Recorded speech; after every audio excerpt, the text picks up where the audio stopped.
dans cette nouvelle émission Tumulte sur Télé Sud qui se penche sur la présidentielle sénégalaise qui a pu se sortir de la manipulation de l'ordre électoral orchestré par Macky Sall. Du 25 février, l'élection a finalement eu lieu le 24 mars, soit un mois après, grâce, selon des observateurs, la détermination de la jeunesse sénégalaise qui a été suivie par le Conseil constitutionnel. Tandis que la fin de la transition programmée pour le 26 mars au Mali n'est pas épiloguée, pas loin de là, au Togo, c'est l'ordre constitutionnel d'abord, puis électoral qui a été malmené. Nous constatons dans le même temps que les Africains qui ont soutenu les putschistes du Sahel sont les mêmes qui sont fascinés par le modèle d'alternance politique instauré depuis la fin du pouvoir d'Abdou Diouf en 2000 au Sénégal.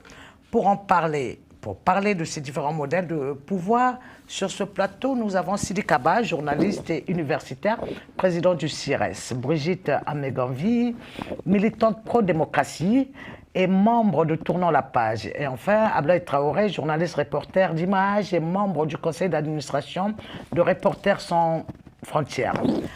Alors, nous avons finalement constaté que le modèle démocratique, l'alternance politique, reste l'élément le plus précieux de la jeunesse africaine qui applaudit, après avoir adoubé les putschistes du Sahel, dont le tête de pont et le Mali. On se rend compte que ça va peut-être être un modèle éphémère, celui du Sahel, par rapport à celui du Sénégal. Qu'en pensez-vous, Ablaye Traoré, vous qui venez du Mali et qui avez vécu plusieurs épisodes de ces moments au Mali? Alors, je pense qu'aujourd'hui, on est face à, comment on appelle ça, une effervescence de la jeunesse de toutes couches, il faut les savoir. Comme vous avez si bien dit, aujourd'hui, ces soi-disant panafricanistes de la jeunesse qui sont au Mali ou bien qui se retrouvent aujourd'hui au Sénégal, peut-être ils partagent des fois les mêmes visions, souvent même les mêmes stratégies. Mais les cas du Mali ou les cas du Sénégal, il y a une grande différence. Mais avant l'élection du président Diomaye Faye, son ami Ousmane Sonko, un panafricaniste, entre guillemets, qui avait un discours panafricain. Donc je pense que discours panafricain dans le sens panafricain des pères fondateurs ou dans le sens néo-panafricain? Néo-panafricain, on peut dire, parce qu'aujourd'hui, il faut faire la différence aussi entre panafricain et panafricanisme. Donc aujourd'hui, on est face à une jeunesse soi-disant qui dit seulement à bas la France ou on n'aime pas la France, on rejette la France. Ça, c'est les panafricains. Ça, c'est un panafricanisme à côté qui n'a rien à voir avec... C'est panafricain. Mais les panafricanismes, les pères fondateurs comme Modibo Keïta ou comme l'ancien président du Ghana, en fait, il y a une grande différence par rapport à ça, il faut les signaler. Aujourd'hui, ces jeunes qui se trouvent à Bamako ou bien à Dakar se retrouvent dans ces mêmes combats. Après l'élection du président sénégalais, entre guillemets, il y a une tendance qui dit que le Sénégal peut-être va rejoindre les camps de l'AES, parce que l'AES aussi, c'est notre regroupement à part peut-être, ils n'ont pas les mêmes visions, ils n'ont pas les mêmes stratégies. Voilà. Donc moi, je pense qu'à un moment donné, cette couche de la jeunesse africaine qui a soif du changement, essaie de se retrouver, essaie d'aller ensemble pour former en fait un regroupement digne de ce nom, pour faire bouger les choses, mais ça ne sera pas du tout facile. D'accord. Alors Brigitte Ameganvi, le Togo est quelque chose de spécial en Afrique de l'Ouest, vu que depuis 2005 déjà, les perturbations constitutionnelles avaient commencé et dans cette phase-ci encore, on a doublement une perturbation, c'est-à-dire premièrement constitutionnelle et ensuite électorale. Est-ce que le Togo de Yasimbe sera finalement celui qui aura le dernier mot par rapport à cette jeunesse qui a, disons, le meurtri, mais qui veut certainement le changement, mais qu'on ne voit pas trop émerger face à lui, tenir tête du moins? Nous espérons bien que le Togo d'Enyasimbe n'aura pas le dernier mot. Il y a des symboles qui sont des symboles forts. Le 25 mars, pendant que le poulain de Macky Sall, ayant perdu les élections, appelait Diomaye Faye pour le féliciter et reconnaître sa défaite, les parlementaires, les membres de l'Assemblée nationale togolaise, en période d'intérim, parce qu'ils avaient terminé leur mandat depuis pratiquement 3 mois, se réunissaient pour voter au nez, à la barbe du peuple togolais, une nouvelle constitution qui les prive de leur droit d'élire leur chef d'État par le suffrage universel, le seul par lequel on est sûr qu'un Togolais, la voix d'un citoyen togolais qui a réussi à s'inscrire sur les listes électorales, ce n'est pas chose facile, pèse réellement une voix. Parce que les élections législatives au Togo, à cause du découpage électoral que nous qualifions d'apartheid législatif, on n'est pas sûr qu'un Togolais pèse une voix. Et le peuple sénégalais nous montre un exemple magistral que finalement, il n'y a pas d'autre modèle de développement, de cohésion sociale, de panafricanisme en Afrique que le modèle démocratique. Et la Cour constitutionnelle du Sénégal, malgré quelques errements qu'il y a pu y avoir, malgré quelques errements qu'il y a pu y avoir sous la pression du président de la République sortant, s'est reprise parce qu'elle a compris qu'elle tenait de sa légitimité du peuple et qu'elle ne pouvait pas bafouer ce peuple et aller à l'encontre de ce qui est sa mission, son aspiration, et ça a été réellement quelque chose de magistral. Et il faut aussi que les jeunes générations, qui n'ont peut-être pas connu les coups d'État des années 70-80, se rendent compte que si le Sénégal est ce qu'il est aujourd'hui, ça a été une lutte à différentes étapes, avec des tentatives de recul, mais à chaque fois, le Sénégal a su se reprendre. L'époque Senghor... Oui, la paix sociale des pays des peuples mandingues a toujours prévalu. Dans ces pays-là, s'il n'y a pas de facteurs exogènes, généralement, c'est des pays qui ne déclenchent pas d'hostilité, hein, je pense. Tout à fait. Mais même lorsqu'il y a eu des tentatives de recul démocratique... Oui, mais il y a assez de mécanismes pour... Voilà, il y a ces mécanismes qui font qu'on se reprend, et quand les institutions sont fortes et qu'elles fonctionnent, voilà, ça va de l'avant. Ce qui n'est pas le cas du Togo, c'est que toutes les institutions sont à la botte de la famille Gnassingbé, et c'est la raison pour laquelle on en vient en permanence à ces reculs qui font que, franchement, nous les Togolais, nous rasons le mur. Voilà. Parce qu'on dit souvent que les peuples ont les dirigeants qu'ils méritent. Alors, Sidiki, vous êtes spécialisé dans le traitement de l'information jusqu'à être aujourd'hui chercheur sur les questions au Sahel. Est-ce que vous pensez que l'AES montre actuellement ses limites ou ne fera qu'un effet de comète, ou est-ce qu'il fera son bout de chemin avec justement le Togo qui penche vers ce qui n'est pas du tout de l'aspiration de la CEDEAO, c'est-à-dire qui peine à mettre en place les mécanismes réellement voulus par la CEDEAO et les peuples de CEDEAO, qui, on a vu, aspirent à beaucoup plus de démocratie. Oui, je crois que, comme il a été dit, en réalité, l'AES, l'Alliance des États du Sahel, elle s'est construite sur le rejet de la CEDEAO. Il faut rappeler que la CEDEAO, on peut estimer qu'elle a vécu 2 étapes importantes. La CEDEAO de 1975 jusqu'à 2001, qui était une CEDEAO plutôt axée sur l'intégration économique et la libre circulation des personnes et des biens. À partir de 2001 à Dakar, il y a eu le pacte additionnel sur la démocratie et les droits de l'homme. Et dans le pacte additionnel, il y a un certain nombre de mécanismes, il faut s'en réjouir, qui participent de la volonté de consolider la démocratie dans nos pays, qui disent par exemple qu'il n'est pas possible de modifier la loi électorale 6 mois avant les élections, ce qui est arrivé quand Tandja a voulu le faire, et on sait ce qui s'est passé. Donc il y a ces 2 dimensions de la CEDEAO. Maintenant, les pays de l'Alliance du Sahel, le Burkina Faso, le Mali et le Niger, ont estimé que le volet politique là est une mauvaise chose, parce que pour des raisons qu'ils ont avancées. Et moi, personnellement, je pense que, et comme d'ailleurs, puisqu'on parle du Sénégal, si vous avez suivi ce que le nouveau président du Sénégal a dit, Bassirou Diomaye Faye, c'est qu'il était important de rester dans la CEDEAO. Dans les grands ensembles, bien sûr, en améliorant. Exactement. Parce que il faut pas si vous quittez. Le bébé, Absolument. Si vous quittez un ensemble de 15 pays pour revenir à un ensemble de 3 pays, je ne suis pas sûr que ça soit un véritable progrès. Cela ne veut pas dire que les greffes qui sont adressées à la CEDEAO ne sont pas fondées. Oui, mais le président du Sénégal a dit, et moi je partage cette posture-là, on peut avoir l'AES, parce que la philosophie de l'AES n'est pas une mauvaise chose. Vous savez, pour moi qui travaille sur ces questions-là, les questions de sécurité aujourd'hui au Sahel sont des questions transnationales. Si vous n'apportez pas une réponse transnationale, vous passez à côté. C'est-à-dire qu'aucun pays aujourd'hui du Sahel, pris isolément, ne peut relever le défi sécuritaire. Mais le Niger a besoin... Je termine le raisonnement. Le Niger a besoin du Mali, le Mali a besoin du Burkina, et la philosophie de l'AES, celle qui consiste à mutualiser la réponse, à se mettre ensemble, est une bonne démarche. Donc, mais là où il y a problème, c'est que le fait que l'AES existe n'est pas antagonique avec l'existence de la CEDEAO.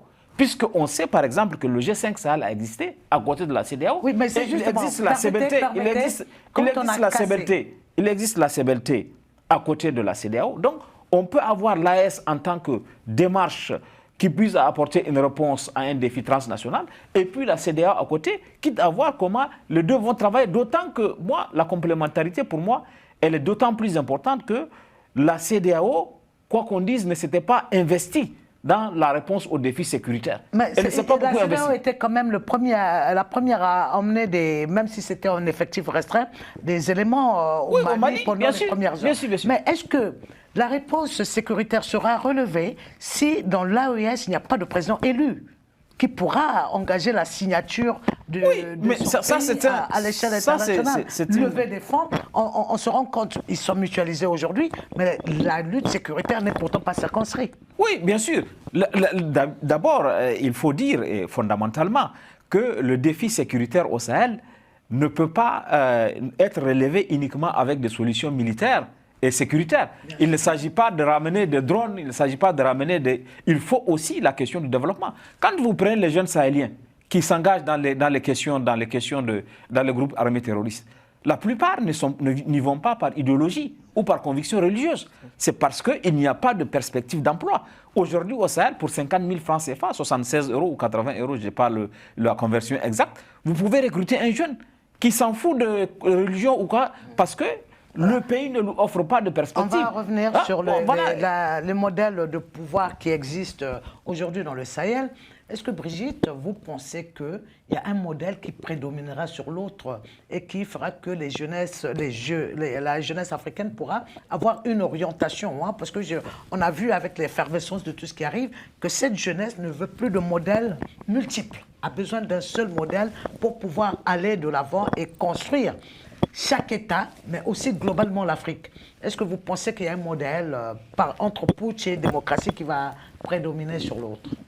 Pour moi, le seul modèle qui a des chances de survivre, c'est le modèle démocratique. Parce que les putschs, moi je dis souvent cela aux jeunes qui n'ont pas connu les années 70, 75, 80 avec la multiplication des putschs, c'est que les militaires, on sait comment ils arrivent au pouvoir, mais on ne sait jamais quand ni comment ils partent. Parce qu'une fois qu'ils sont installés, ils reprennent exactement... Quand vous prenez les discours qu'ils font quand ils prennent le pouvoir par la force, en critiquant donc le civil ou le précédent militaire qu'ils ont déposé, 2 ans après, vous pouvez appliquer le même discours à leur régime. Et d'ailleurs, certains d'entre eux, d'autres militaires, leur font des putschs en utilisant exactement le même discours que celui qu'ils ont utilisé à l'entrée.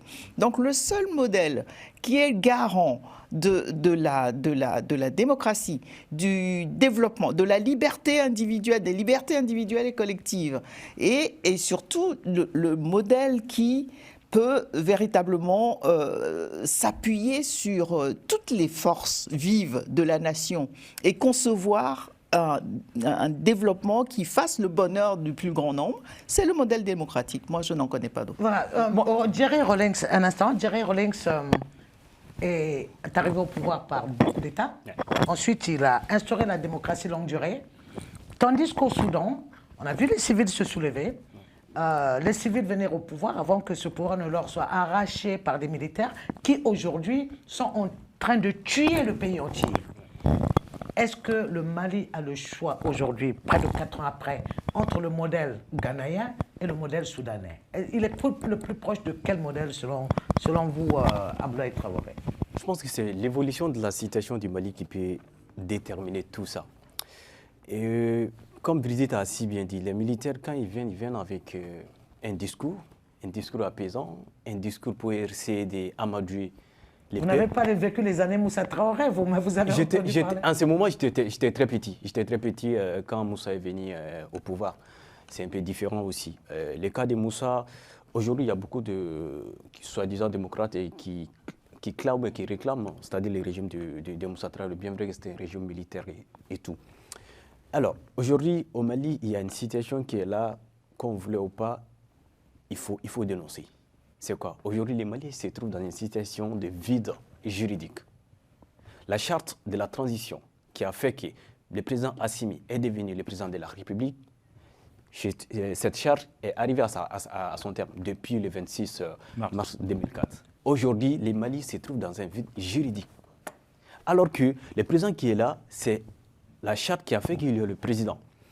Comment vous voulez avancer? Comment vous voulez faire développer un pays où il n'y a pas à la base, il n'y a pas de texte juridique qui détermine? On va aller où? Donc moi, je me pose aussi la question, les modèles Assimi n'est pas le modèle de l'ancien président du Ghana, n'est pas le modèle de l'autre comme vous avez ici. Au Soudan. C'est pire au Soudan, parce qu'ils sont arrivés dans l'impasse et finalement ça implose. Justement, c'est de l'impasse. Au Mali, on peut dire que c'est le même cas, c'est alarmant, la situation est alarmante. Moi, je pense qu'aujourd'hui, à un moment donné, les militaires, je ne suis pas contre les militaires, mais ceux qui font des coups d'État, à un moment donné, eux aussi, il va falloir qu'on essaie de mettre en cause, comment on appelle ça, la stratégie ou les techniques qui viennent. Parce qu'ils essaient toujours de manipuler les peuples. Au départ, ça va, on va dire un coup d'État, on va se focaliser sur une situation, et on va essayer d'appeler les gens, venez, c'est-à-dire les politiciens ont échoué, il y a ci, il y a ça. C'est-à-dire il y a des argumentaires, en réalité, au fil du temps, on va voir que ça ne tient pas. Je vais un peu revenir à Sidiki, parce que le temps pour la première partie nous est imparti. On pourra toujours revenir dans la deuxième partie. C'est-à-dire, devant ce vide juridique, le vide juridique du Mali et le changement de l'ordre constitutionnel au Togo, et revenir encore sur le vide juridique au Mali, où la charte dit l'élection aura lieu, la transition en tout cas prendra fin le 26 mars. Ils s'appuient aujourd'hui sur le fait qu'ils ont dit que le président, la transition prendra fin avec l'établissement du prochain président au Mali. Or, ça n'a rien à voir avec la tenue de l'élection, que le président va s'installer ou pas. La tenue de l'élection n'a rien à voir avec l'installation qui permet à la junte aujourd'hui de s'appuyer sur cet argumentaire pour se maintenir. Est-ce qu'il y a espoir que le peuple malien ne tombe pas dans les cauchemars de 1991 et que le peuple togolais ne tombe pas dans les cauchemars de 2005-2017? Non, je pense que quand on regarde, que ce soit au Mali, que ce soit au Burkina Faso, la bonne nouvelle, c'est qu'il y a de la résistance. Si vous regardez au Mali, il y a 80 partis politiques et associations qui se sont coalisés pour dire que le statu quo n'est pas tenable, que les gens ne vont pas accepter.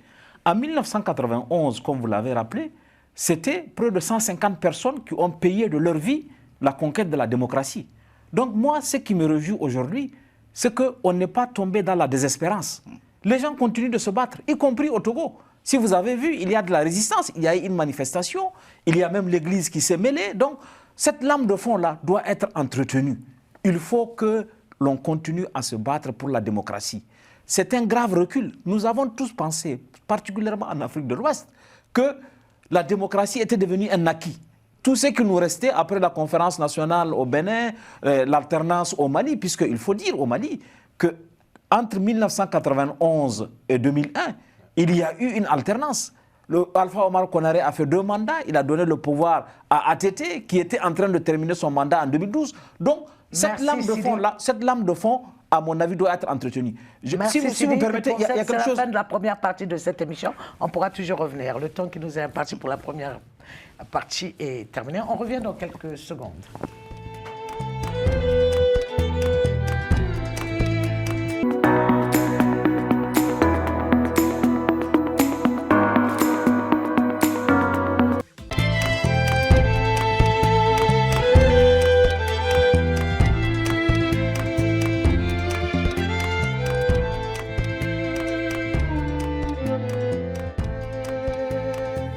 Bienvenue encore dans votre émission Tumulte qui se penche sur les tumultes sénégalais. Alors dans cette deuxième partie, nous allons nous pencher un peu sur la campagne présidentielle au Sénégal, où le couple Faye-Sonko a fait référence à la souveraineté version AES, avant de montrer qu'il restait attaché à la consolidation des grands ensembles africains et aux valeurs de l'unité africaine, sinon de l'Union africaine. Qu'est-ce qui a fait changer, Brigitte, entre-temps? Qu'est-ce qui a pu changer ou qu'est-ce qui a pu les changer? On peut tenir le discours souverainiste tant qu'on est dans l'opposition, tant qu'on n'est pas encore aux affaires. Mais une fois qu'on arrive au pouvoir, on se rend bien compte que c'est incompatible avec le panafricanisme ou avec les grands ensembles. Pourquoi? Parce que quand on fait partie d'un ensemble, et nous, Africains, nous sommes tous d'accord que du fait du morcellement de nos pays à la conférence de Berlin, aucun pays ne peut s'en sortir tout seul. Nous sommes obligés de coopérer, de collaborer ensemble, soit dans des ensembles sous-régionaux, soit idéalement, à terme, dans un ensemble réunissant les 54 pays. Mais pour être dans un ensemble sous-régional, il faut forcément renoncer à une petite parcelle de sa souveraineté. Et la parcelle à laquelle on renonce, c'est celle qui est à l'origine des textes de vivre ensemble que l'on se donne et que l'on doit respecter parce que c'est à ce prix-là qu'on a renoncé à la souveraineté nationale. Et donc, il faut que les règles du jeu soient claires et qu'elles soient respectées par tout le monde. Et ce que l'on peut reprocher à la CEDEAO, c'est aussi de n'avoir pas su respecter ses propres textes et d'être allé au-delà de ses prérogatives, avec des chefs d'État qui ont l'habitude de commettre des voies de fait chez eux, impunément, et qui ont pensé qu'ils pouvaient le faire aussi au niveau de l'organisation sous-régionale, et c'est ce qui nous a ramenés là. Mais pour embrayer sur un point qu'on a abordé tout à l'heure, l'AES peut très bien continuer d'exister au sein de la CEDEAO, comme il existe une organisation des pays de la rivière Mano, qui réunit comme le Libéria, etc. Absolument. Donc ce ne sont pas des choses incompatibles et ils ne sont pas antinomiques. Il faut que les uns et les autres reviennent à la raison parce que personne ne s'en sortira à 3, à 4, sans frontières, sans façade maritime, etc. Ce n'est pas envisageable.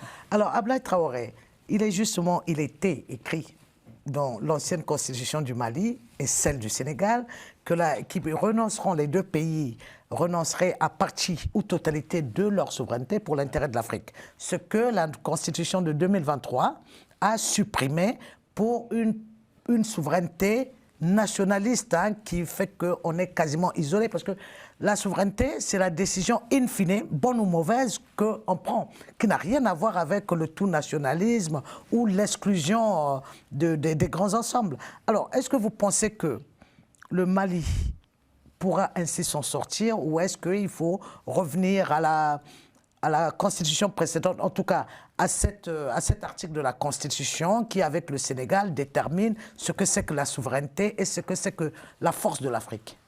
Alors, aucun pays ne peut se développer en autarcie, ça il faut le dire. Comme vous avez si bien dit, c'est bel et bien écrit dans l'ancienne constitution malienne. 92. Oui, tout à fait. Le Mali sera prêt de laisser tous ces... une partie de son territoire, c'est-à-dire pour l'Afrique. En fait, et même son hymne national, à l'égard de la nouvelle constitution, l'hymne national du Mali même doit être modifié. Parce qu'il est l'une des rares hymnes nationales à être panafricain, à tenir compte de l'Afrique vraiment. Non, les Maliens ou les Mali ont toujours défendu ce qu'on appelle le panafricanisme. Les Mali, Les Maliens ont toujours défendu l'unité, l'union, tout ce qui peut faire réunir les Africains. Vous savez, aujourd'hui, on est face à une situation qui est très, très alarmante. Côté sécurité, on voit de ce qui s'est passé. Aujourd'hui, l'AES, surtout si je prends l'exemple sur l'AES, la formation de l'AES, d'un côté, ça il faut le dire, là on n'a aucune raison de cacher la forêt. On est arrivé ici, on est arrivé face à ces problèmes aujourd'hui parce qu'il faut signaler que les politiques ou bien les politiciens aussi ont échoué. Oui, aujourd'hui, lorsque vous venez dans ce débat, aujourd'hui, il y en a qui vous diront oui, que les militaires. Il y en a qui vous diront que il y a eu plus de gestion militaire au Mali que de gestion civile quand même. Bon. Même si ATT a tronqué son treillis contre un boubou, un démocrate. Il ne reste pas moins un militaire. Il est devenu un démocrate. Il n'y a pas d'anciens militaires. Il n'y a pas d'anciens militaires. Il est devenu démocrate. Ils sont tous, ils restent militaires jusqu'à sa mort. Je vois. En fait, les civils, quand même, les civils ont fait... Les civils, on peut dire, ils sont démocratiquement élus. Ça, il faut le dire. Mais la gestion de... L'après Moussa jusqu'au mandat final de... Comment on appelle ça? Amadou Toumani Touré d'abord. C'est-à-dire le Mali a été mal géré, ça il faut le dire. Politiquement, ça n'allait pas. Les problèmes sécuritaires ont commencé à ces niveaux. Aujourd'hui, les militaires qui sont au... Donc il y avait quoi? Des problèmes de corruption également? Il y avait tout, il y avait tout. Bon, aujourd'hui, si on vous dit que dans le budget 2002 du Mali, donc en 2002 déjà, la CEDEAO c'était fini avec le Mali. Je pense du moins quand le vérificateur général a annoncé en 2023 que 700 milliards ont disparu des caisses de l'État malien, il n'y avait plus ni la CEDEAO, ni les forces étrangères, Barkhane, Union européenne et Nations Unies. Tout était déjà dehors. Non, le problème de la cause... Alors que nous, de notre temps, on m'a dit 1,5 milliard disparu du budget. Alors, on montait déjà au créneau pour dénoncer. Aujourd'hui, il s'agit de 700 milliards. Ouais. Pouvoir exclusivement géré par les militaires et leurs proches. Aujourd'hui, le problème de la corruption n'a rien à voir avec les organisations internationales ou des pays étrangers. Ça, ce sont des problèmes nationaux, ça, il faut le dire. C'est-à-dire, la corruption, vous m'excusez du terme, la corruption, on peut dire presque que c'est dans les sangs des Africains ou dans les sangs des Maliens. Ça, il faut le dire. Aujourd'hui, on est face à une situation ou à un pays qui est dirigé par les militaires. Mais aujourd'hui, les militaires ne rendent compte à personne. Voilà. Alors, les militaires ne rendent compte à personne. Oui, oui. Je vous demanderai de synthétiser un peu ce que vous avez approuvé des propos de Brigitte et là où veut nous emmener le Malien équilibriste. Je pense qu'il n'y a pas de corruption dans les sangs des Africains, ni même dans leur culture. Parce que nous, il y a une volonté. Quand on décide de lutter contre la corruption, et qu'on se donne les moyens, on peut y arriver. Nous avons connu au Niger une période entre 1960 et 1974. Et après, de 1974 à 1987, nous avons connu la période de Séni Kountché. Et le président avait pour volonté de lutter contre la corruption. Et il est arrivé. Il a criminalisé le détournement de biens publics. Il venait à la télé pour faire la liste des gens qui ont volé l'argent public. On disait, voilà, un tel, il a volé tel argent. Et ça a eu une valeur pédagogique. Donc, on peut lutter contre la corruption à condition qu'on se donne les moyens de le faire. Et ça c'est important. Ce que Brigitte a dit et qui est important, beaucoup de jeunes aujourd'hui, on peut comprendre leur déception. Ce n'est pas faux que les gens ont un peu dévoyé la démocratie. Parce que les gens ont profité du contexte démocratique pour s'enrichir. Des gens qui n'avaient rien sont devenus ministres, on les retrouve à 40 villas, etc. Et ça a pu donner aux jeunes le sentiment que la démocratie est un mauvais système. Mais à l'expérience, ils vont découvrir que c'est le moins mauvais système, même s'il a ses imperfections. Donc il faut maintenant, à mon avis, travailler à ce que la démocratie soit la vraie démocratie. Et qu'on mette des garde-fous, par exemple, pour que les gens ne puissent pas profiter du pouvoir pour s'enrichir. Comment on peut le faire? On peut y arriver. Les gens ne doivent pas profiter du pouvoir pour s'enrichir. Et il faut, c'est que la leçon que nous donne, nous Sahéliens, l'exemple du Sénégal, il faut dire au Sénégal que les gens se sont battus pour la démocratie. Entre mars 2021, où Sanko a été convoqué, et les élections, il y a eu 65 morts pour la démocratie au Sénégal. Il y a eu 1500 personnes qui ont été emprisonnées. Il y a eu des gens qui sont devenus handicapés à vue. Parce que les gens ont payé le prix pour défendre la démocratie. Donc il faut qu'on comprenne que la démocratie, là, c'est le moins mauvais système. Et Madame a si bien rappelé, quand vous prenez l'exemple du Niger, le coup d'État est récent.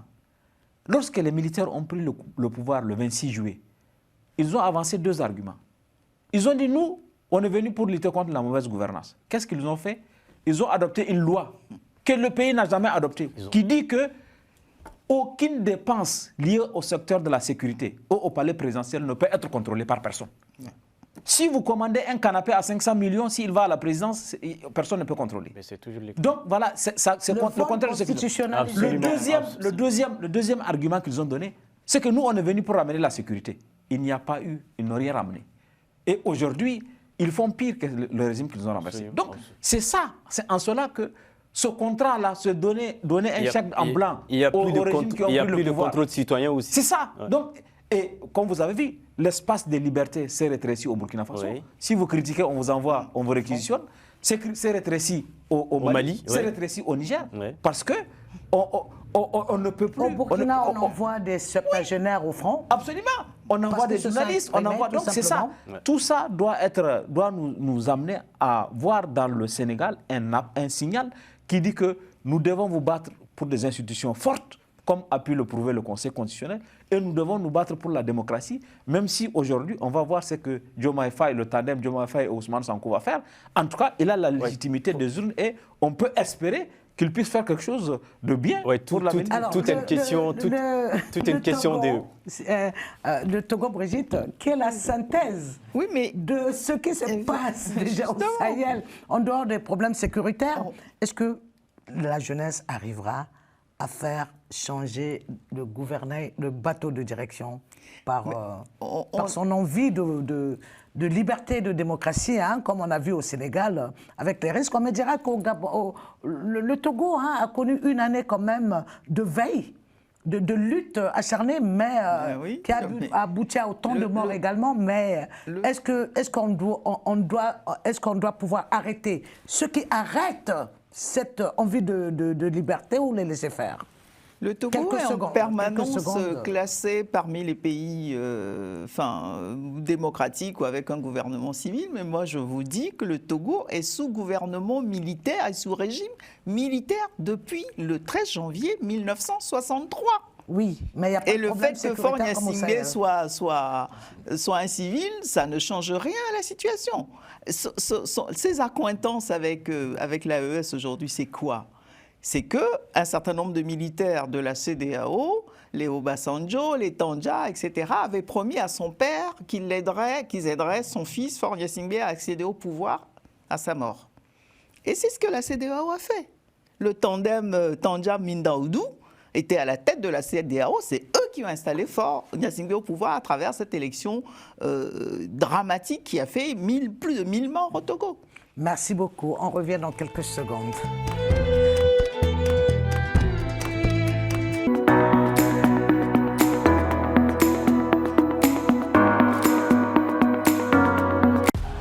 Pour les libertés individuelles, collectives et la liberté d'expression.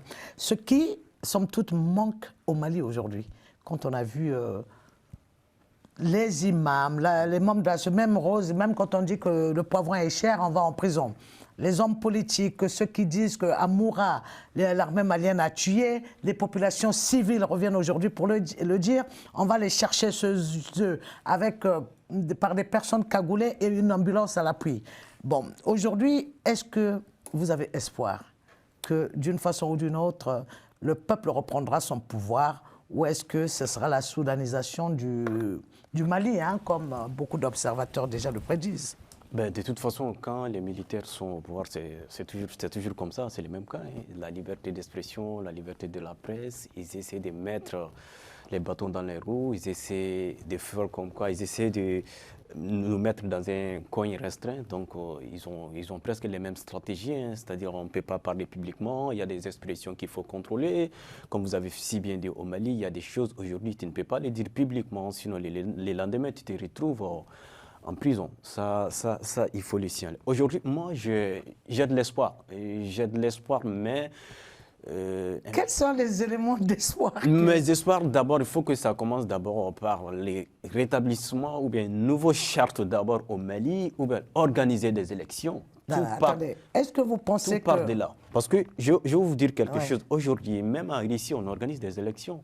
Tu peux dire que ouais, c'est mal fait ou bien c'est comme ça. Mais en réalité, Poutine qui est là, il est basé quand même sur un texte. Au Mali, tel n'est pas le cas.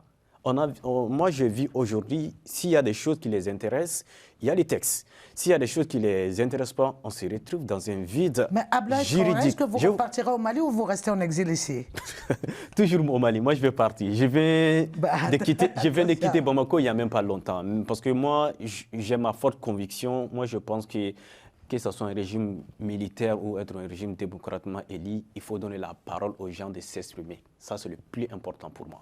Je disais au Mali, il faut les textes, il faut une nouvelle charte ou organiser des élections. Pour moi, c'est le plus important. On ne peut pas continuer à vivre comme ça, je ne sais pas, un pays sans texte, un pays où on ne sait même pas où aller. Là, c'est très, très dangereux pour moi. Comme je vous dis, même en Russie, partout, on organise des élections. Il faut que les textes, quand même, il faut un texte, il faut une base juridique pour conduire, c'est-à-dire la gouvernance ou bien la vision d'un pays. Au Mali... Alors, mais Brigitte dirait qu'au Togo aussi, on organise des élections pourtant. La Togo, les Togo plutôt.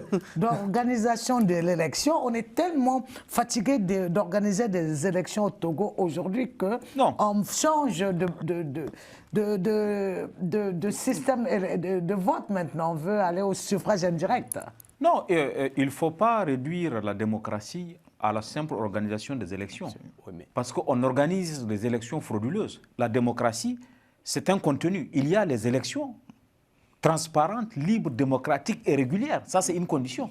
Et même si on arrivait à faire des élections libres, transparentes et démocratiques, il faut qu'il y ait une séparation des pouvoirs. Ce qu'on a pu voir, ce qui a sauvé le Sénégal, c'est l'indépendance du pouvoir judiciaire. La Cour constitutionnelle a retoqué par 2 fois la volonté du président Macky. Macky est venu avec une proposition de dire « je reste 6 mois ». La Cour a dit « non, tu ne peux pas rester 6 mois ». Il est revenu en disant que l'Assemblée a voté une loi. Les gens ont dit « non, la loi que l'Assemblée a votée est illégale ». Par la fin, c'est la Cour constitutionnelle qui a fixé la date des élections au 31 mars. Ensuite, comme le 31 mars était les Pâques, il y a eu un arrangement entre la Cour et le président pour qu'on ramène ça au 24. Donc, au-delà de l'organisation des élections, il faut l'indépendance de la justice, il faut l'indépendance du Parlement et il faut un Parlement honnête. Si on fait des élections et que, comme a dit Brigitte, le Parlement est à la solde du pouvoir, il ne contrôlera rien et le pouvoir va utiliser le Parlement. Donc, la démocratie, c'est plusieurs piliers. Et les élections sont un des piliers à côté des autres piliers. Et s'il n'y a que le pilier des élections qui reste, la démocratie ne pourra pas être consolidée dans un pays. Tout à fait. Alors, et pourtant, Brigitte, les élections légitimes légalisent un président également. Absolument. Ça vaut son pesant d'or. Qu'est-ce qu'il faut faire?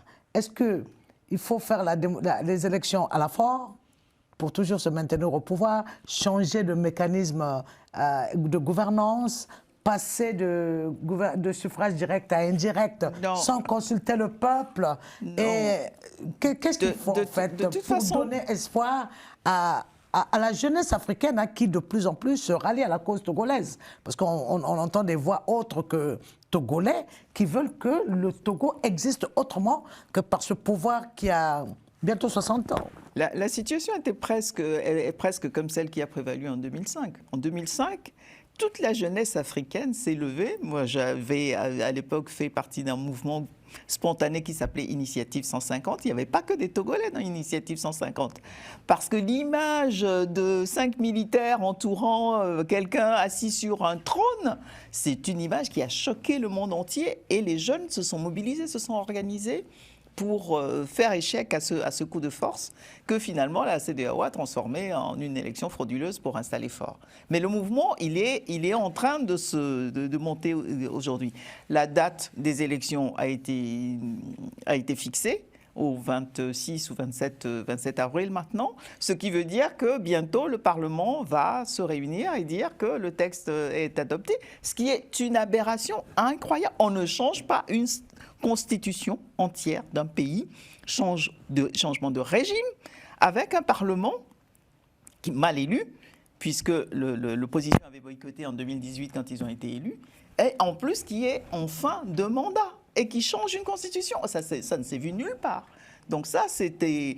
Faure Gnassingbé était très fasciné par le régime par l'Allemagne, le régime allemand à l'époque, parce que quand on lui opposait l'imitation des mandats, il disait ah oui, mais est-ce que Mme Merkel a une limitation des mandats, donc il veut être Premier ministre comme Mme Merkel. Voilà. Il oublie qu'il y a un président en Allemagne. Sauf que ce qu'il oublie, c'est que quand il y a une nouvelle coalition des élections législatives en Allemagne, on peut mettre 2 mois, 3 mois avant de trouver une coalition. Comment on a fait pendant ce temps, ça ne pose pas de problème à l'Allemagne parce que l'Allemagne est une fédération et les États continuent à fonctionner tranquillement. Le Togo n'est pas une fédération. Même la décentralisation minimale qu'on a essayé de mettre en place, Faure Gnassingbé et son régime n'ont sans arrêt mis des coups de canif dans la loi sur la décentralisation. À chaque fois qu'il y avait un maire de l'opposition qui posait un acte qui ne leur convenait pas, ils allaient changer la loi.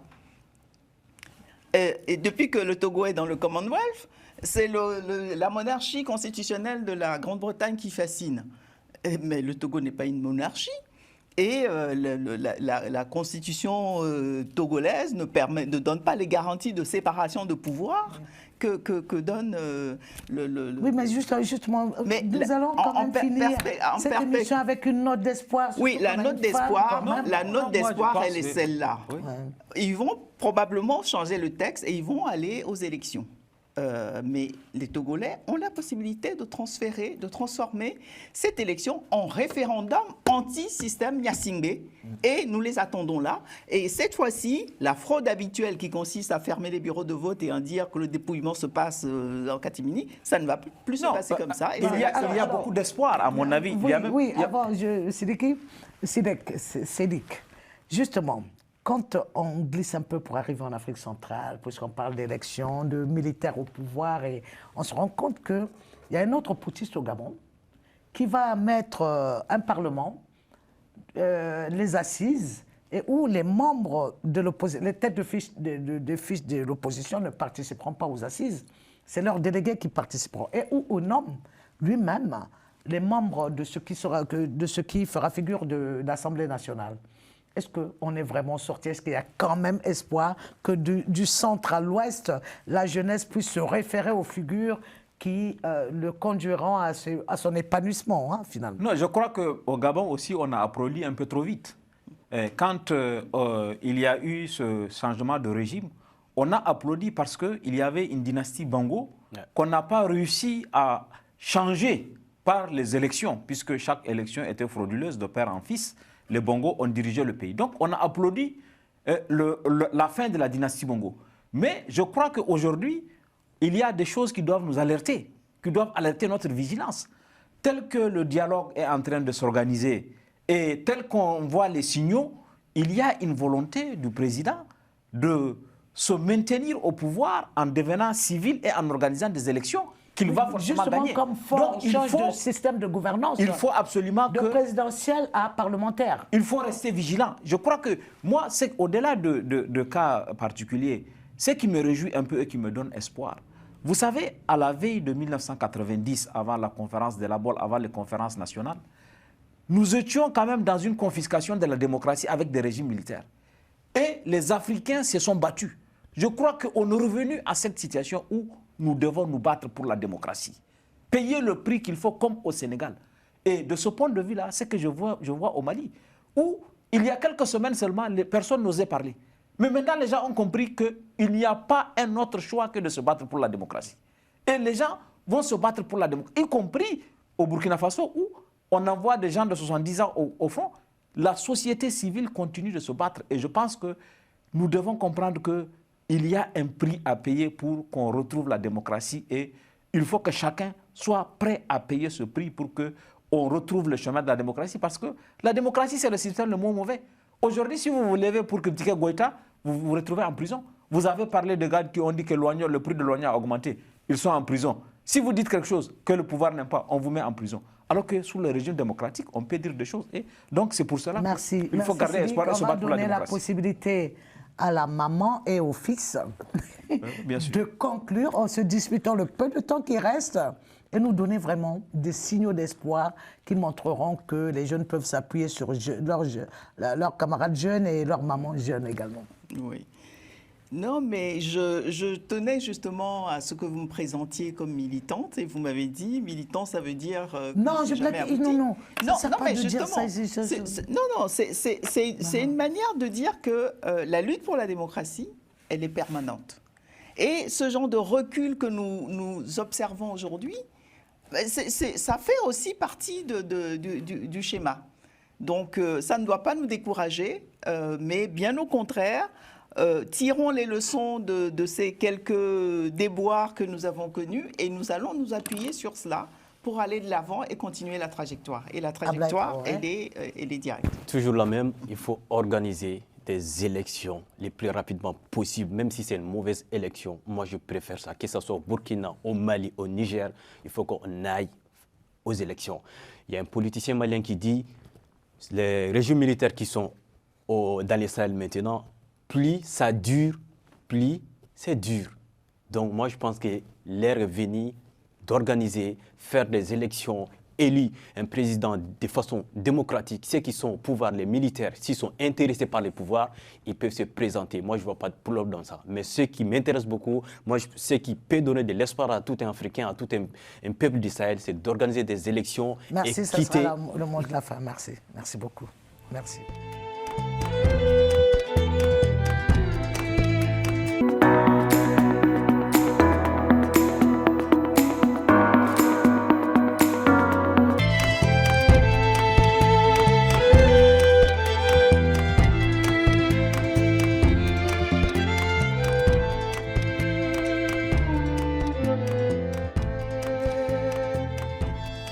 Voilà, sur le plateau de Tumult, sur Télé Sud, pour parler cette fois-ci du panafricanisme. Alors, nous avons un nouveau narratif aujourd'hui dans le néo-panafricanisme, des narratifs qui sont à décoiffer les pères fondateurs du panafricanisme. Aujourd'hui, on constate que vraiment le panafricanisme est réduit à développer le sentiment anti-français pour adouber la Russie, sinon. Comment faire pour réapprendre aux jeunes panafricanistes le panafricanisme des origines? Brigitte. Le panafricanisme des origines, c'est d'abord travailler et définir un modèle de développement pour l'Afrique.